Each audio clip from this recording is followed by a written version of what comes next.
오늘 제목은요, 하나님을 알아야 하나님을 도울 수 있다입니다. 자, 오늘 말씀은 저희가 이제 앞에 4장 1절부터 7절까지 읽지 않아서 여러분께서 금방 눈에 들어오시진 않으셨겠지만 다 아시는 내용이에요. 사울의 아들 요나단은 죽었지만 이스보셋이 이제 왕이 되어서 마하나임에서 왕권을 세우고 아브넬을 통해서 그래도 굉장히 견고한 나라를 세웠습니다. 물론 다윗이 갖고 있는 어떠한 그런 저력들, 다윗이 갖고 있는 새로움들, 이런 것에 굉장히 많은 사람들이 매력을 느꼈지만 여전히 왕의 정통성은 사울에게 있었기 때문에 사울의 아들이 이스보셋이 이 나라의 정통성을 갖고 있었던 것은 분명합니다. 그 가운데 아브넬이 이제 요압에 의해서 죽게 되죠. 이스보셋의 가장 중요한 핵심적인 장수인 아브넬이 죽음으로 말미암아 이스라엘 이 북쪽에 있는 마하나임은 굉장히 흔들리게 됩니다. 근데 이때 기회를 잡아서 두 사람입니다. 여기 두 사람, 나오는 사람, 여기 나오는 레갑과 그리고 바하나라고 하는 이 두 사람이 같이 가서 이스보셋의 집에 들어갑니다. 우리가 잠깐 밀을 가지러 왔노라 하고 하면서 이스보셋의 그 왕궁에 들어가게 되죠. 우리가 생각하는 왕궁이 아닙니다. 우리가 이 나중에 이제 제가 그 다윗의 그 궁궐들, 다윗의 집들 이렇게 발굴한 거를 이렇게 보면은 정말 여러분 집이 훨씬 좋으세요. 그 정도로 옛날 집들은, 이게 대단한 집들은 사실 아니에요. 그래서 이스보셋이 뭐 대단한 화려한 왕궁에 살았던 것은 절대로 아닙니다. 그렇기 때문에 집이에요. 그 집에 들어가서 자고 있는 이스보셋을 죽입니다. 그리고 생각하기를 우리가 이스보셋의 머리를 갖고 이거를 다윗에게 주면은 다윗이 정말 좋아하겠구나라고 해서 기뻐서 헤브론까지 와서 다윗에게, 여기 보십시오, 당신의 원수 사울의 아들 이스보셋의 머리를 제가 드릴 테니까 자, 기뻐하십시오. 이제 이스라엘은 당신의 것입니다 라고 얘기를 하고 있는 그 상황이 오늘 상황이고요.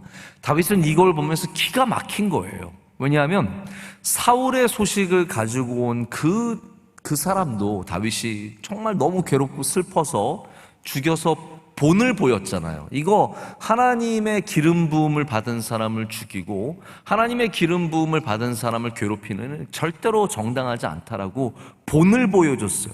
가르쳐줬어요. 그런데 이거를 배우지 못한 거죠.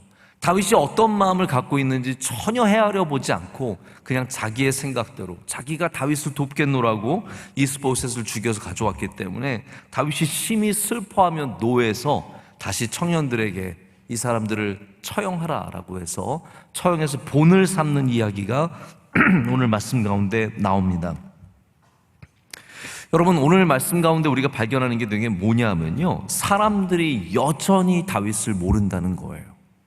다윗이 어떤 사람인지, 어떤 왕인지, 어떠한 생각을 갖고 있는지 전혀 모르기 때문에 그러면서 다윗을 돕고 있는데 그것이 잘못되었다는 것을 오늘 우리 말씀을 통해서 보게 됩니다. 사람들은 다윗을 그냥 다른 왕들과 똑같은 왕인 줄 알아요. 여러분들도 신앙생활하면서 하나님을 향한 믿음이 있는데 사람들이 여러분을 오해할 때가 있습니다. 그냥 다른 사람들이랑 똑같은 줄 아는 거죠. 그래서 다른 사람들과 똑같이 대합니다. 이 사람을 죽여서 갖다 주면 좋아하겠구나, 내가 이렇게 하면은 이 사람이 행복해하겠구나, 그런 것들로 행복한 줄 알고 그런 것들로 잘해주려고 노력을 한다라는 것이죠. 하지만 전에 다윗은 본을 보여줬어요. 나는 그런 것으로 기뻐하지 않는다. 여러분들도 신앙을 갖고 있으면요, 사람들에게 본을 보여줘야 합니다. 할렐루야. 나는 그런 걸로 기뻐하지 않는다. 나는 그런 길을 즐거워하지 않는다. 나는 그런 걸로 행복한 사람이 아니라는 것을 보여줘야 되고 반복해서 보여줘야 됩니다.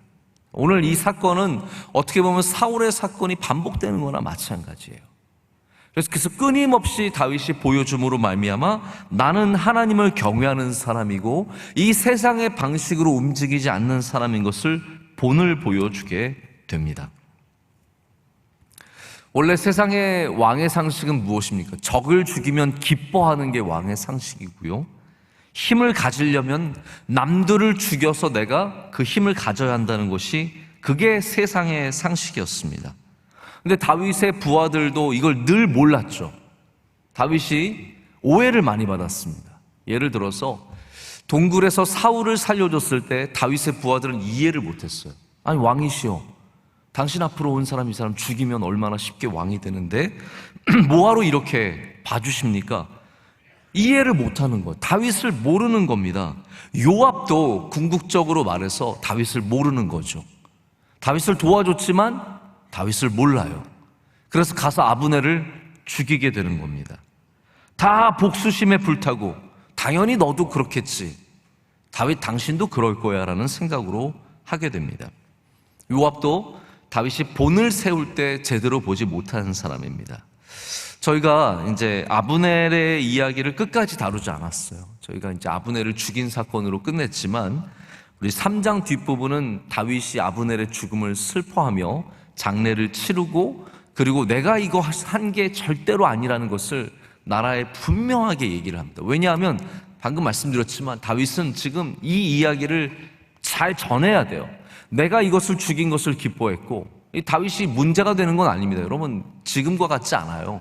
다윗이 아브넬 죽였다고 해서 뭐 잡혀 들어가는 것도 아니고 사람들이 비난하는 것도 아니지만 다윗은 여기에 대해서 분명히 선을 긋고 있습니다.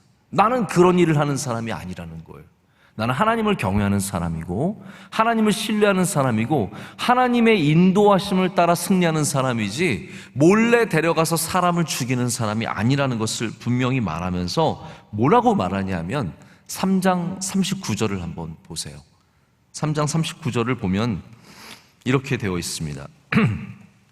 제가 하나님 말씀을 읽겠습니다. 내가 기름 부음을 받은 왕이 되었으나 오늘 약하여서 수르야의 아들인 이 사람들을 제어하기가 너무 어려우니 여호와는 악행한 자에게 그 악한 대로 갚으실지로다 하니라. 아멘. 자, 이게 무슨 얘기입니까? 이 수르야의 아들이 누구죠? 요압과 아사헬, 바로 그 사람들. 이 사람들이 수르야의 아들들이고 다윗과 굉장히 깊은 관계를 갖고 있는 사람들이죠. 그런데 뭐라고 얘기하면 제어하기가 어렵대요. 여러분, 참 너무 재밌는 말 아닙니까?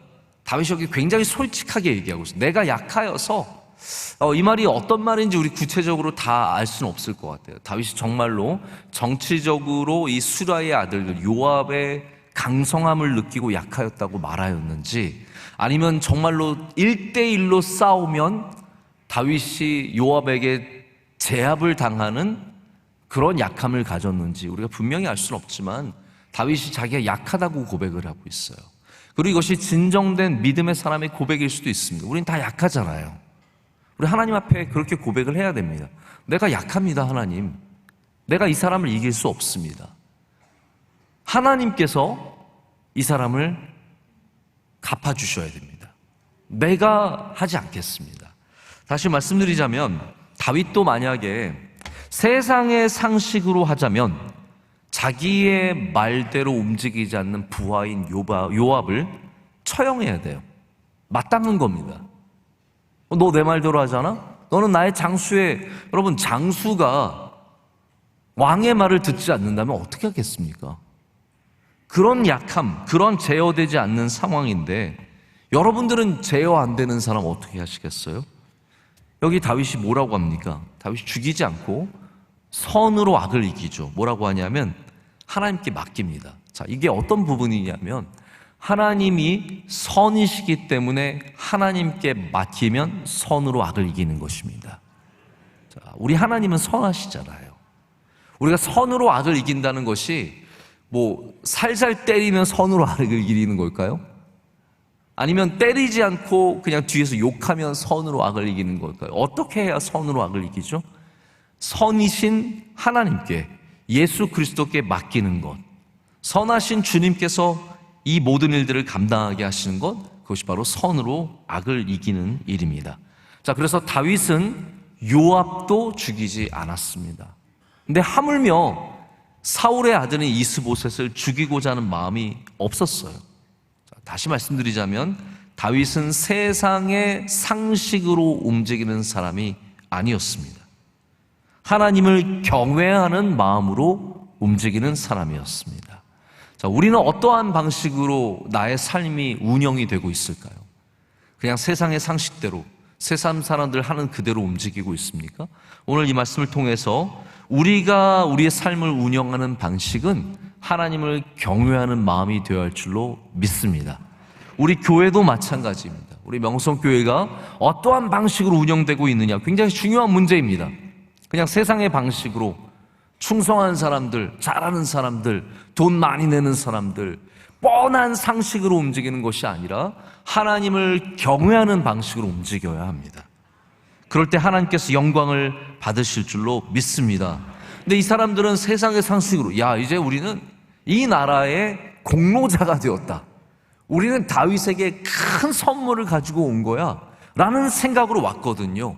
이스보셋의 머리를 갖고, 뭐하러 그러는지 끔찍해요. 생각을 해보세요. 이 머리를 갖고 왔다는 게 말이 됩니까? 그러면서 야, 이제 우리 이 나라에서 한 자리 차지하겠구나 생각했지만 그 상식이 완전히 깨지고 책망을 듣게 되고 결국은 기름 부음 받은 자를 죽인 이유로 이들도 다 죽임을 당하게 되고 맙니다. 여러분, 세상 사람들은 그렇게 생각합니다. 다 돈을 좋아하는 줄 알죠. 그래서 돈을 가져오고, 다 유흥을 좋아하는 줄 알고 그래서 접대를 하고, 다 비싼 거 좋아하는 줄 알고 비싼 걸로 선물합니다. 하지만 우리 하나님의 사람들은 그런 방식으로 움직여서는 안 됩니다. 저도 가끔씩 목사님이 이럴 거야 라는 단정을 갖고 그렇게 저를 생각하시면 굉장히 섭섭할 때가 있어요.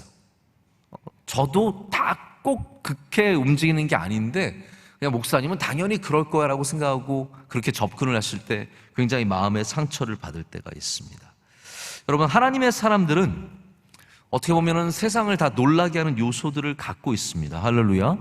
여러분들이 갖고 있는 믿음은 세상을 놀라게 하는 요소들이 있어요. 세상과 다르기 때문입니다. 우리 지난주 주일에도 우리 놀라움에 대해서 말씀을 나누지 않았습니까? 이 다윗은 놀라움 덩어리예요. 모든 것들이 놀라운 것들이에요. 막내 아들이었지만 기름 부음을 받았습니다. 사무엘의 눈에도 띄지 않았던 다윗이었지만 하나님의 눈에 띄인 사람이 되었습니다.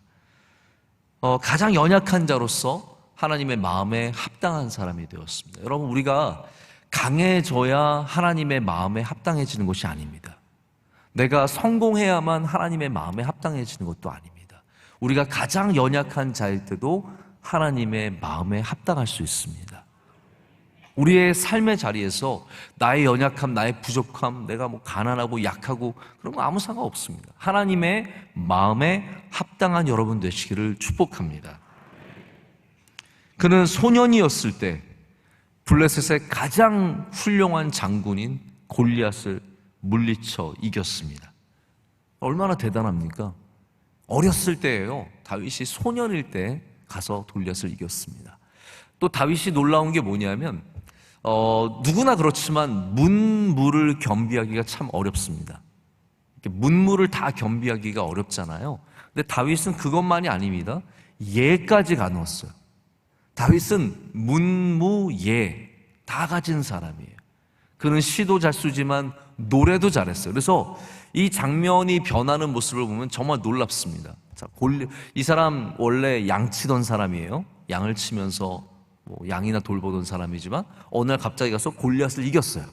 그러더니 또 사울에게 부름을 받아서 궁정에 가서는 이제는 악기를 연주하고 있어요. 이게 얼마나 다른 장소입니까? 양과 골리앗과 악기예요. 근데 이 모든 자리에서 탁월하게 영광을 드러내고 하나님의 사역을 감당하는 모습을 보게 됩니다. 다윗의 놀라움은 이루 말할 수가 없을 정도로 많습니다. 근데 그 놀라움의 기초가 무엇입니까? 하나님을 경외하는 것. 다윗은 다른 거 없어요. 세상의 상식대로 왕이 된 것이 아니라 오직 하나님의 은혜로 왕이 된 사람입니다. 자, 다윗이 나중에 이제 이스보셋이 마하나임 정권이 무너지고 나니까 오늘 이제 그런 장면이 일어나는 거죠. 그리고 다윗이 이제 5장을 가게 되면 시온을 빼앗아 성을 만드는 장면이 나옵니다. 그리고 6장에는 그 언약궤를 이제 다윗성으로 가져오는 장면으로 이어지게 됩니다. 이 모든 것들이 이제 예루살렘이 세워지는 장면들을 보여주는데요. 여러분, 왜 다윗이 헤브론에서 예루살렘으로 옮겨갔을까요? 그거 궁금하지 않으세요? 제가 그 비밀을 나중에 알려드리겠습니다. 헤브론에서 예루살렘으로 가요. 이것도 상식적이지 않습니다. 고고학자들이 뭐라고 말하냐면 예루살렘은 다윗이 아니었다면 절대로 세워질 수 없는 성이라는 거예요. 다윗이 어떠한 디자인을 가졌기 때문에, 무엇인가를 가졌기 때문에 예루살렘으로 옮겨갔다는 거죠. 이게 저도 이제 기다리기가 힘들어서 잠깐만 말씀을 드리자면, 이런 거 참 좀 이렇게 진득하게 가지고 나중에 얘기해야 이게 참 의미가 있는데, 여러분도 사실 조금만 생각해 보면 아실 거예요. 자, 시온 예루살렘을 수도로 삼고 그곳에 가까이 간 이유는 다른 게 아닙니다. 사실 예루살렘이 어떻게 보면 잘 보호할 수 있는 성이긴 해요. 그러나 예루살렘이 또 그렇게 공고한 성으로서 역할을 하느냐? 그것도 아니에요. 좋은 성은 많아요. 훨씬 더 다른 곳을 좋은 성으로 만들 수 있는데, 예루살렘 사실 밑에 있는 우리 나중에 이제 실로암 같은 곳이 굉장히 중요한 그 우물의 역할을 하는데, 그 우물이 이어지는 그 우물들이 있습니다. 이게 사실은 예루살렘 내부에 있어서 적으로부터 이 성을 보호하고 그 안에서 먹고 마실 수 있는 그런 역할을 제공하는 그런 여러 가지 이유도 있지만, 가장 중요한 이유는 뭘 것 같아요, 여러분? 예배입니다. 예배하기 위해서 예루살렘으로 가는 거예요. 이 시온, 하나님께 예배하는 이곳에 가서 예배하기 위해서 다윗이 다른 마음이 없다라는 거예요. 그러니까 다윗이 하는 모든 것들은 비상식적인 거예요. 그냥 인간이 헤아릴 수 있는 마음으로 하는 것이 아니라 오직 하나님을 경외하는 마음으로 하는 것입니다. 할렐루야. 그래서 사람들이 다윗을 모르는 거예요. 야, 다윗은 이걸 좋아하겠지, 다윗은 이걸 기뻐하겠지. 아니에요. 다윗은 그런 걸로 기뻐하지 않아요. 사울이 죽었다고 기뻐하지 않아요. 울었어요. 활의 노래를 불렀어요. 괴로워했어요.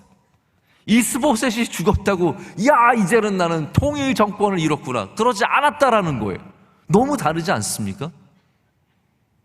여러분, 너무 다윗이 익숙하세요, 그냥? 저는 이 말씀을 보면서, 야, 진짜 다윗은 너무너무 다르다. 근데 문제는 뭐냐면, 다윗 주변에 있는 사람이 다윗을 이해하지 못했다는 거예요. 다윗 주변에 있는 사람들이 다윗을 모르는 채 다윗을 자꾸 도와주려고 하는 거예요. 아, 이거 하면 다윗 좋아하겠지, 이거 하면 다윗을 행복하게 하겠지, 이거 하면 다윗이 빨리 왕이 되겠지. 전혀 엉뚱한 곳에서 계속해서 끊임없이 다윗을 도와주려고 하는 모습이 오늘 말씀 가운데도 나오고 있습니다. 여러분, 그래서 우리가 다윗을 닮아가기 위해서는 다윗의 행정만 보면 안 됩니다. 다윗이 골리앗을 이겼으니까, 다윗이 성을 세웠으니까, 다윗이 언약궤를 가져왔으니까, 그런 행위만 보시면 안 되고요. 다윗의 마음을 알아야 합니다. 하나님을 경외하는 마음, 하나님을 사랑하는 마음, 그것에 의해서 움직이는 마음을 봐야 합니다.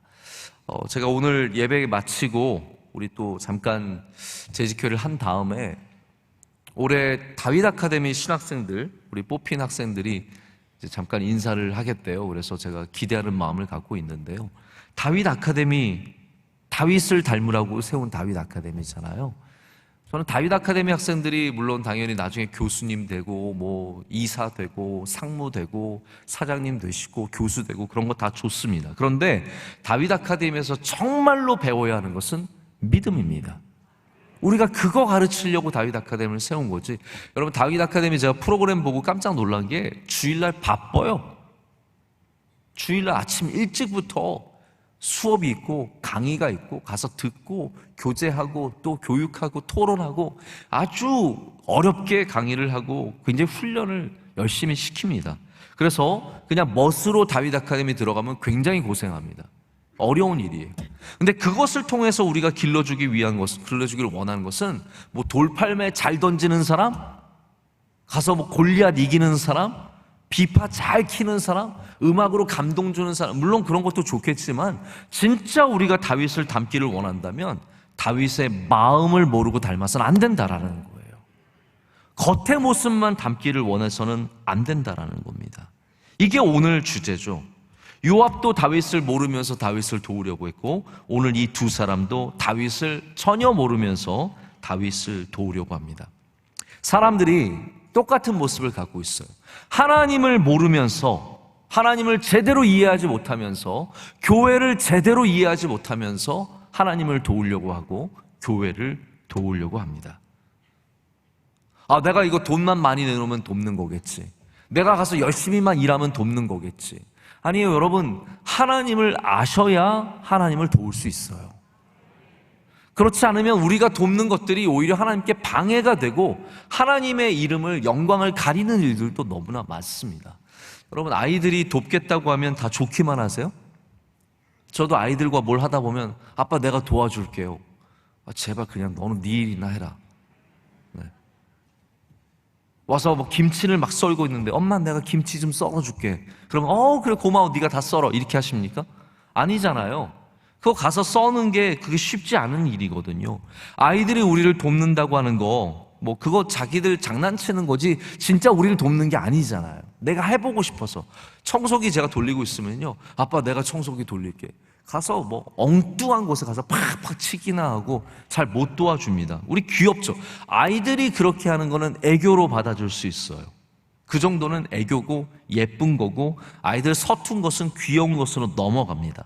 하지만 예수님을 모르면서, 교회를 모르면서, 하나님을 모르면서 우리가 하나님 일 하겠다고 나서서 막 내 맘대로 하다가, 내가 장난치다가, 내가 좋아하는 일 하다가, 내가 잘 되려고 하다가 오히려 문제가 되고 부작용을 일으키는 것을 많이 보게 됩니다.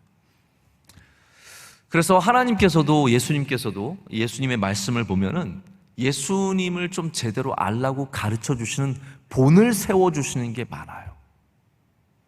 여러분, 그 말씀을 잘 보셔야 합니다. 할렐루야. 예수님 왜 이런 말씀 하시는가? 예수님께서 이거 보고 예수님이 누구인지 알라고 하시는구나. 지금 다윗이 계속 본을 세워주고 있거든요. 나 그런 사람 아니야. 나 사울 죽었다고 기뻐하는 사람 아니야. 너 그렇게 생각하면 큰일 난다. 자, 본을 봐라. 오늘도 똑같습니다. 나 이스보셋 죽였다고 기뻐하는 사람이 아니야. 제발 정신 좀 차려. 라고 하면서 본을 보여주시게 된 것이 오늘 말씀이라는 거죠. 만약에 사람들이 다윗을 조금 더 이해했다면 다윗이 이렇게까지 하지 않아도 됩니다. 사람들이 이것이 다윗이 원했던 것이라고 생각했기 때문에 다윗이 원하지 않았던 것을 했고, 그리고 다윗은 그것을 본을 세워서 가르치고 있습니다. 리더들은 사실 원래 좀 쇼를 해야 됩니다. 자, 이 부분에 대해서 어떻게 말씀을 준비하면서 좀 생각을 해봤어요. 어떻게 보면은 리더들이 그런 쇼를 하지 않으면 사람들이 리더를 온전히 이해하지 못하겠구나 라는 생각을 해보게 되더라고요. 리더들이 굳이 그런 모습들을 보여주는 것이, 자꾸 본을 보여주는 것이 내가 어떠한 사람인지를 좀 알아야 되기 때문이거든요. 그걸 이제 나쁘게 보면 마케팅이고 뭐 프로모션이고 PR이지만 좋게 보면 본을 세워주는 역할입니다. 자, 여러분께서 어떠한 봉사를 하든 어느 자리에 있든 리더가 되시면 본을 보여주셔야 돼요. 할렐루야. 내 마음은 이렇습니다. 나는 여기에 그냥 정치하려고 온 것이 아니고, 내가 영광 받으려고 온 것이 아니고, 내가 높아지려고 온 것이 아니고, 사람들 앞에서 소리나 크게 내고 싸우려고 온 것이 아니라 내가 여기 주님 섬기러 왔습니다. 그럼 거기에 대한 본이 있어야 된다라는 거예요. 사람들이 오해하지 않도록 본을 보여야 합니다.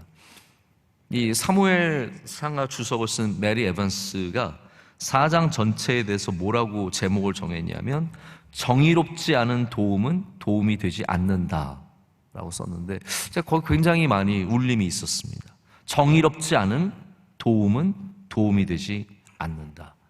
제가 더 이상 동의하기 힘들 정도로 깊은 공감을 했습니다. 이들은 정의로운 일들을 한 것이 아니죠. 자기가 보기에 다윗이 좋아할 만한 일을 했을 뿐입니다. 그러니까 결국은 자기를 위해서 일한 거예요. 보십시오. 나중에 이 사람들이 원했던 게 뭘까요? 다윗이요. 이제 다윗은 됐습니다. 염려하지 마십시오. 이 나라 통일됩니다. 당신은 왕이 됩니다. 했지만 다윗을 위해서 한 것이 아니라 자기들이 잘 되려고 한 거예요. 자기들이 높아지려고 했다는 말입니다. 제가 조금 다른 결이고 다른 이야기지만 이런 일들이 있어요. 목사님, 제가 도와드릴게요. 저한테 오셔서 그런 얘기 하시는 목회자분들도 계세요. 목사님, 제가 도와드릴게요. 돈 얼마만 주시면 제가 다 해드릴 수 있습니다. 제가 도와드릴게요. 여러분, 저희한테 뭐 도와준다고 하면 제가 목사님 조금만 하면은 목사님이 어려움 다 벗어날 수 있습니다. 이런 말씀하시면 제가 막 정말로 그러세요? 저희가 뭐 돈 다 드리겠습니다. 이러겠습니까? 도와준다고 해서 다 고맙다고 인사하지 않습니다. 왜냐하면 오늘 방금 제가 말씀드렸지만 정의롭지 않은 도움은 도움이 되지 않습니다. 하나님이 기뻐하시지 않는 도움은 결코 도움이 되지 않아요. 하나님이 기뻐하시는 도움, 할렐루야. 하나님이 인정하시는 도움만이 정말로 우리에게 도움이 됩니다. 우리를 알고 도와주셔야 도움이 되는 거예요. 여러분, 교회도 섬기실 때 교회를 아셔야 합니다. 할렐루야. 교회를 아셔야 그래서 저는 원로 목사님이 참 오랜 세월 동안 교회를 열심히 가르치시는 것 같아요. 지금도 끊임없이 교회에 대해서 말씀하시는 이유는 교회를 알아야 교회에서 제대로 봉사할 수 있고 이 교회의 훈련을 제대로 배워야 여러분이 교회 안에서 승리할 수 있기 때문입니다. 그냥 내가 좋아하는 대로 이렇게 하면 사람들이 인정해 주겠고 이렇게 하면 사람들이 나를 좋아해 주겠고 그렇지 않다라는 거죠. 우리가 하나님을 바라보고 해야 여기서 여러분이 믿음으로 승리할 수 있게 되는 줄로 믿습니다. 이건 제가 좀 제 개인적인 얘기이기도 하는데요. 우리 요즘에는 제가 좀 분위기가 많이 바뀌었어요. 제가 처음에 왔을 때 우리 교회가 또 워낙 저를 잘 도와주신다고 우리 집사님들이 또 우리 교회 목사님들이 제가 가면 앞에서 막 길을 홍해처럼 열어주시는 거예요. 성도들 지나가시면 목사님 지나가십니다. 목사님 지나가십니다. 그리고 막 앞에 가는 사람 있으면 나오시라고 이렇게 딱 밀어내고 저는 막 홍해를 걸어가듯이 막 이렇게 쫙 열린 바다, 내 앞에 열린 바다 쫙 걸어가게 되더라고요. 근데 저는 그게 참 너무 마음에 불편했어요. 제가 가면 막 차를 그런 거 있잖아요. 이렇게 차가 이게 지금 멈추는 분위기가 아니에요. 이 차는 사람이 지나가도 치고 갈 그럴 판인데 앞에서 집사님이 딱 멈추게 하시니까 가다가 깜짝 놀라서 멈추고 또 바다를 열어주면 제가 지나가고 그래서 어느 순간부터 이건 좀 제 마음에 계속 불편해서 말씀을 드렸어요. 집사님, 저는 앞에서 이렇게 길을 열어주시는 게 너무 불편합니다. 그냥 제가 알아서 지나갈 테니까 그냥 같이만 있어 주시면 됩니다. 우리 목사님들께도 제발 내 앞에 가는 사람 막지 좀 마라. 제발 이렇게 좀 하지 좀 마라. 부탁을 드렸어요. 근데 이제는 불편할 정도예요. 이제는 제가 가도 아무도 길을 열어주시지 않고 뭐 사람이 앞에 10명이 있어도 제가 이렇게 막 뚫고 지나가야 되고 근데 그게 전 너무 편해요. 좋아요. 길을 갈 때 차를 막지 않으시는 게 지나가는 차 지나가게 해주시는 것이 너무 편해요. 제가 그게 쇼가 아니라는 거죠. 저의 마음이에요. 저의 마음을 알아주시는 게 저를 도와주시는 거예요. 저의 이렇게 막는다고 저를 도와주시는 게 아니라는 거죠. 저는 그게 불편해요. 싫어요. 그냥 이렇게 제가 가는 길 편하게 갈 수 있게 해주시는 게 제일 도와주시는 거예요. 제가 우리 안내하시는 집사님들, 우리 사찰 집사님들이 제가 갈 때 저녁 주로 8시 정도에 퇴근을 하는데 거의 동일하게 8시 정도에 퇴근을 하거든요. 퇴근을 하게 되면 나오셔서 인사를 해주세요. 막 나오셔서 인사를 해주시는데 우리 집사님 중에 한 분이 정말 너무 꾸벅하세요. 연세도 많으신데 인사를 진짜 뭐 거의 90도로 제가 너무 집사님 고개만 까딱해 주셔도 됩니다. 제발 저를 너무 힘들게 하지 말아주세요. 제가 그 인사를 받으면 얼마나 마음이 불편하게. 여러분 저한테 인사를 이렇게 꾸벅하면 제가 좋아할 것 같으세요? 또 이러다가 또 다들 이제 이렇게 인사.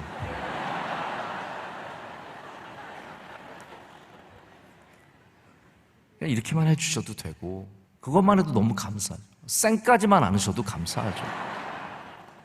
근데 이게 뭐가 도와주는 거냐는, 저는 이걸 통해서 뭐 제 얘기를 하자기보다도 뭐가 우리를 도와주느냐, 이게 참 중요한 문제라는 거죠.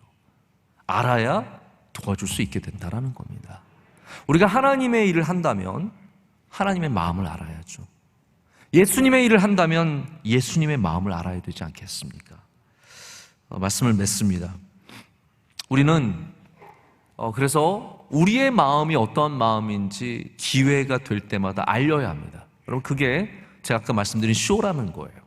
쇼가 아니죠. 근데 쇼예요. 왜냐하면 우리의 마음을 알려야 우리를 돕는 사람도 그 마음을 알아서 돕기 때문입니다. 오해하지 않게 만들어야 돼요. 내가 돈을 좋아하는 거 오해하지 않게 만들어야 돼요. 내가 막 비싼 것만 좋아한다, 오해하지 않게 만들어야 돼요. 우리는 하나님 사랑하고, 할렐루야, 교회 사랑하고, 말씀 사랑하고, 이런 것들을 제대로 알려야 사람들이 여러분에게서 하나님의 모습도 발견하게 되고, 여러분들도 하나님의 마음으로 돕는 사람들이 된다라는 것입니다. 이 사순절은 우리를 돌아보는 시간이지만 동시에 그로 말미암아 주님을 알아가는 시간입니다.